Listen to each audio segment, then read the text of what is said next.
आज हम cannon R5 के बारे में बात करेंगे। मैं इस रिव्यू में R5 के कुछ इम्पोर्टेंट पॉइंट डिस्कस करने वाला हूं, इसलिए ये रिव्यू आप एंड तक ज़रूर देखें। ये एक बहुत ही अच्छा कैमरा है, लेकिन ये अपनी हीटिंग प्रॉब्लम्स के बारे में ज़्यादा जाना जा रहा है। हीटिंग से रिलेटेड जो इसके इशू हैं वो एक्चुअल होने की बजाय लोग सोचते हैं कि आर्टिफिशियली क्रिएटेड हैं ताकि अपनी सिनेमा लाइन को कैनन प्रोटेक्ट कर सके। EOS R के मुकाबले R5 के डायमेंशंस थोड़े बड़े हैं। ये ज़्यादा थिकर और हैवी है। इसमें व्हील और जॉयस्टिक वापस आ गए हैं, जैसे 5D Mark III या 4 में है। EOS R में डायरेक्शन पैड है केवल। इस कैमरे में USB-C और माइक्रो HDMI पोर्ट्स हैं। जो EOS R में मल्टी फंक्शन टच बार थी उसको जॉयस्टिक से रिप्लेस कर दिया गया है। इसमें 2 कार्ड स्लॉट हैं, CF एक्सप्रेस और SD कार्ड स्लॉट्स। इसमें जो बैटरी लगती है वो नई LPE6H बैटरी है, जिसकी 14% ज़्यादा कैपेसिटी है। नई बैटरी USB-C चार्जिंग को सपोर्ट करती है, लेकिन इसके लिए मोबाइल चार्ज करने वाला पावर बैंक यूटिलाइज नहीं किया जा सकता। अगर कोई USB-C लैपटॉप चार्जर है तो वो इसके लिए यूज़ कर सकते हैं। इस कैमरे को USB पावर पे ऑपरेट भी किया जा सकता है। इस कैमरे में 5 एक्सिस स्टेबलाइजेशन है, जिससे 8 स्टॉप तक की इस कैमरे को स्टेबलाइजेशन मिलती है। इस कैमरे का 5.76 मिलियन डॉट OLED EVF है, जिसका रिफ्रेश रेट 120 FPS तक है। EVF में 2 सेटिंग्स हैं, 60 FPS और 120 FPS। जब आप बैटरी सेव करना चाहते हैं तो इसे 60 FPS पे रखें। किसी भी ऑप्टिकल व्यू फाइंडर यूज़ करने वाले के लिए 120 FPS नया एक्सपीरियंस होने वाला है। 120 FPS रिफ्रेश रेट काफ़ी स्मूथ और ड्रीमी दिखता है। इसकी LCD 3.2 इंच 2.1 मिलियन डॉट्स की फुली आर्टिकुलेटिंग टच स्क्रीन है। इस कैमरे का सेंसर 45 मेगापिक्सल का सेंसर है। इतनी ज़्यादा रेजोल्यूशन होने के बावजूद ये मैकेनिकल शटर में 12 FPS स्टिल शूट करता है और 20 FPS इलेक्ट्रॉनिक शटर के साथ शूट करता है। ये बात नोट करने वाली है कि 12 FPS ये नई बैटरी LPE6H के साथ शूट करता है, और जब LPE6 बैटरी से शूट करते हैं तो ये स्पीड 7 FPS रह जाती है। और दूसरे कैमरों की तरह इलेक्ट्रॉनिक शटर के साथ फ्लैश काम नहीं करेगी इसमें। इस कैमरे का ऑटो फोकस किसी भी दूसरे कैनन कैमरा से कहीं आगे है, और ये सोनी ऑटो फोकस के साथ लगभग एट पार है। इसमें जो आई और एनिमल आई ऑटो फोकस का फीचर है वो बहुत ही ज़बरदस्त है। आई ट्रैकिंग बहुत शानदार है इस कैमरे की, और अगर इसे आई दिखाई नहीं देती है तो ये हेड को ट्रैक करने लगता है। एक एक्सपेरिमेंट में एक डॉग कैमरे की तरफ तेजी से भागता है। ये कैमरा 20 FPS पे उसकी आई ट्रैक करता है। सभी के सभी शॉट इन फोकस थे। ना तो ये 20 FPS पे ऑटो फोकस छोड़ता है, ना ही कोई ब्लैकआउट होता है शूट करते वक्त। इवन उड़ती हुई ड्रैगन फ्लाइज को भी इस कैमरे ने इन फोकस कैप्चर किया एनिमल आई ऑटो फोकस की वजह से। सिग्मा और दूसरे अडेप्टेड लेंसेज भी यही परफॉर्मेंस देते हैं इस कैमरे पे ऑटो फोकस की। ये कैमरा इलेक्ट्रॉनिक शटर के साथ किसी तरह का जेलो इफेक्ट या डिस्टोर्शन नहीं देता। ये बात नोट करने लायक है कि जब आप स्टिल लाइफ या नॉन लिविंग सब्जेक्ट्स को शूट करते हैं तो आपको फोकस मोड चेंज करना चाहिए और आई ऑटो फोकस से AI सर्वो पे शूट करना चाहिए, नहीं तो कैमरा हंटिंग शुरू कर देता है। ये एक बहुत बढ़िया फीचर जो EOS R में इंट्रोड्यूस हुआ था, ऑटो फोकस पॉइंट्स को टच एंड ड्रैग करना। जब व्यू फाइंडर से शूट करते हैं, टच स्क्रीन के लेफ्ट या राइट पोर्शन को फोकस पॉइंट मूव करने के लिए असाइन कर सकते हैं। लेफ्ट साइड में क्योंकि नोज टच करती है, इसलिए बेटर है कि राइट साइड को चूज किया जाए। व्यू फाइंडर में देखते हुए जब राइट थंब को आप LCD पे टच करके ड्रैग करेंगे तो फोकस पॉइंट मूव होगा। ये फीचर किसी भी नॉन कैनन कैमरा में अवेलेबल नहीं है।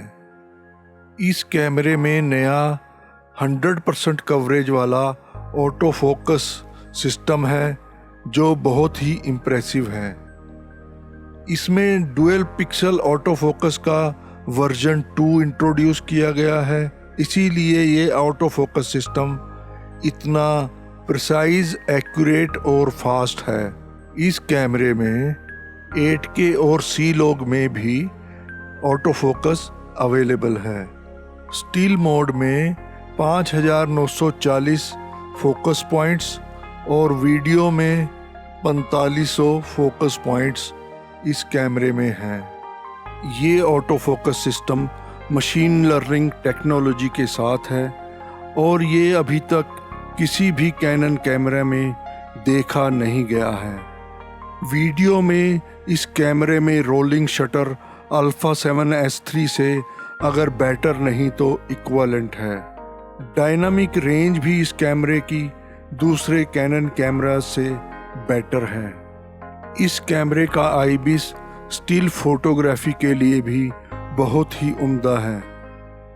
इस कैमरे से 1/4 सेकंड या हाफ सेकंड शटर स्पीड पे आप शार्प पिक्चर ले सकते हैं। अगर आपके स्टडी हाथ हैं तो आप 1 सेकंड पे भी शार्प पिक्चर इस कैमरे से ले सकते हैं। इतना बढ़िया इसका आईबिस है। इस कैमरे में एक्सपोजर एडजस्टमेंट 1/8 इंक्रीमेंट्स में होते हैं। नॉर्मली दूसरे कैमराज में 1/3 इंक्रीमेंट में एक्सपोजर एडजस्ट होता है। ओवर एक्सपोजर को वार्न करने के लिए इस कैमरे में ज़ेब्रास भी अवेलेबल हैं, लेकिन एक नेगेटिव पॉइंट है कि रिकॉर्डिंग के दौरान हिस्टोग्राम और लेवल्स शो नहीं होते इस कैमरा में। R5 का बफर ज़्यादा बड़ा नहीं है। Electronic shutter CF express card के साथ रॉ प्लस JPEG 54 खींच सकते हम स्लो डाउन से पहले। रॉ अकेली 80 और JPEG अकेली 150 खींच सकते हैं। अगर CF एक्सप्रेस की जगह SD कार्ड यूज़ करेंगे ये नंबर 2/3 रह जाता है। अगर EVF ओनली से शूट करें तो सीपा रेटिंग इस कैमरे की 320 शॉट्स की है। वीडियो में sharpness wise 4K high quality और 8K सोनी अल्फा 7S3 से बेटर है। 8K क्रॉप करने के लिए बहुत अच्छा है और अगर 50mm आर्ट लेंस सिग्मा का यूज़ किया जाए तो 8K की क्वालिटी बहुत ही बढ़िया आती है और ऑटो फोकस भी बहुत बढ़िया है। R5 में ISO 6400 यूजेबल है, इससे ज़्यादा नॉइज़ लेवल काफ़ी बढ़ जाता है। ये माना जाता है कि इस कैमरे की मार्केटिंग प्रॉपरली और बढ़िया नहीं की गई, इसलिए वो रिस्पॉन्स इसको नहीं मिला जो मिलना चाहिए था या जो रिस्पॉन्स ये कैमरा डिज़र्व करता है। 4K HQ इस कैमरे में 8K ओवर सैम्पल्ड है, इसीलिए इतनी शार्पनेस और अच्छी क्वालिटी इसकी दिखाई देती है। 8K रॉ वीडियो का साइज 1 मिनट में 20 GB बन जाता है। ये कैमरा 8K, 4K HQ और 4K 120 पर हीट हो जाता है। इस कैमरे को 4K 120, 8K रॉ और 8K ऑल आई में शूट करने के लिए CF एक्सप्रेस कार्ड चाहिए। SD कार्ड पे 8K IPB शूट कर सकते हैं। हीटिंग की प्रॉब्लम से बचने के लिए कैमरा यूज़ करते ही बंद कर देना चाहिए। 5 मिनट से ज़्यादा लंबे शॉट इस कैमरे से अवॉइड करने चाहिए। 4K 60, 4K 120 और 8K में। अगर आप फुल HD में शूट करते हैं तो आपको हीटिंग की प्रॉब्लम से डरने की ज़रूरत नहीं है। अगर आप वीडियो शूट करते हुए पैनिंग काफ़ी करते हैं तो ये कैमरा आपके लिए गुड न्यूज़ है, क्योंकि इसमें रोलिंग शटर की प्रॉब्लम अल्फ़ा 7S3 से भी कम है। अल्फ़ा 7S3 में रोलिंग शटर तो कंट्रोल्ड है, लेकिन जेलो इफ़ेक्ट दिखाई देता है। 4K LQ में, जो कि लो क्वालिटी फॉर्मेट है, पिक्सल बीनिंग होती है या जिसको लाइन स्किपिंग बोलते हैं। ये काफ़ी लो क्वालिटी का फॉर्मेट है। ये तभी यूज़ करना चाहिए जब आपको स्पेस सेव करना हो। इस कैमरे में 10 बिट केवल C-Log में अवेलेबल है। एक टेस्ट में आउटडोर में शूट करते हुए R5 अल्फ़ा 7S3 से 5 मिनट बाद हीट हुआ। R5 में 8K रॉ की ऑप्शन भी है, लेकिन ये केवल DCI 8K वीडियो में ही अवेलेबल है। बाकी सभी रेजोल्यूशंस पे ऑल आई या IPB कंप्रेशन के साथ शूट कर सकते हैं और 4K 120 special high frame rate mode में शूट कर सकते हैं। R5 में एक और फीचर है जिसे फ्लेक्सिबल प्रायोरिटी बोलते हैं। ये फीचर पहले EOS R में इंट्रोड्यूस हुआ था। ये प्रोग्राम मोड ही है, लेकिन आप अपर्चर, शटर स्पीड या ISO वैल्यू स्पेसिफाई कर सकते हैं। जो वैल्यू डालेंगे वही प्रायोरिटी ले लेगी।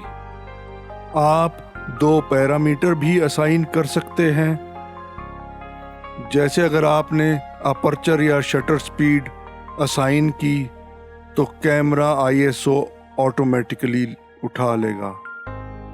ऑल इन ऑल ये कैमरा बहुत ही ज़बरदस्त कैमरा है। कैनन का ये बेस्ट कैमरा है अब तक का। स्टिल कैमराज में ये कैमरा सोनी के कैमरा से भी फास्ट है। वीडियो कैमरा ये उतना फ्लेक्सिबल नहीं है जितना अल्फ़ा 7S3 है। ऑटो फोकस इसका सोनी के एट पार है। दोस्तों, ये था मेरा कैनन EOS R5 का रिव्यू। आपको कैसा लगा कृपया कमेंट करके ज़रूर बताएं, और आपके कोई क्वेश्चन हैं तो वो भी आप कमेंट्स में पूछ सकते हैं। Thank you very much.